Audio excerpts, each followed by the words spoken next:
O siya, ito nga pala yung pang-apat na daily life ko ngayong araw na to. Dahil maraming salamat muna sa mga nakasuporta kay Potpot TV. At hindi lang yun, pumasok na nga pala ako sa school ko dahil meron kaming exam ngayong araw na to. Pero syempre, counting flex muna ako sa sarili ko. Pasensya na, hindi ako gwapo ha. Pero may mabuti naman siguro ang kalooban para sa inyo. O paano? Hanggang dito muna nga ikwento. Charot! Ito nga pala yung una kong kwento para sa inyo. Dahil pumasok na nga pala ako sa school ko.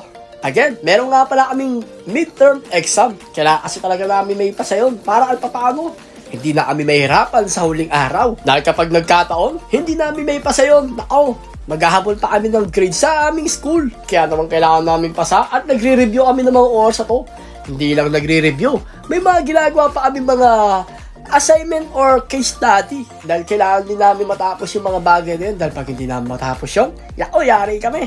Baka hindi kami makakuha ng mga grades namin. At pagkatapos nun, naglaad-laad nga pala ako dito at may nakamukha kay Potpot TV. At may mga tumatawag sa akin dito. Pa-shoutout nga daw sa kanila. Shoutout nga pala sa inyo. Ito nga pala yung video ko.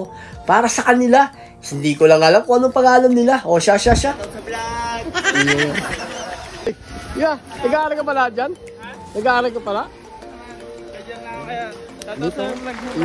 Shoutout kayo. Isa nga rin pala naging worker yun ng Jollibee or naging co-worker namin si Jollibee yun. Pero mas nauna sa amin yun. Nahuli nga lang kami ng konti. O siya, pagkatapos namin, may parating nga palang pogi. Malakas lang pala ang dating.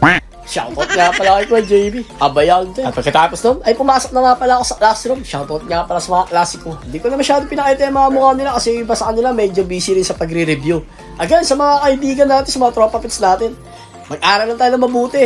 Hindi man tayo yumaman ng mas malupit, pero makakuha tayo ng magandang trabaho at maayos sa trabaho para makatulong sa mga magulang natin. Sino pa ba tutulong sa atin kundi sarili at saka mga magulang natin. Bago yun, shoutout nga pala kay Christian Castillo, ang pinakamabait kong kaibigan. Hindi yan nakakalimot. At syempre, umpisa na nga pala ng midterm namin. Kaya kailangan mag-aral ng mabuti. Again hindi man tayo makakuha ng magandang trabaho. Basta may maganda tayong sahod.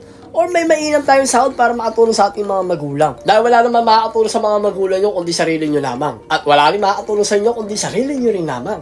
O paano? Hanggang dito na lang aking kwento at maraming salamat po sa inyo lahat sa pagsuporta kay Potpot TV. O paano? Hanggang sa muli. Maraming po salamat sa inyo lahat. Paalam!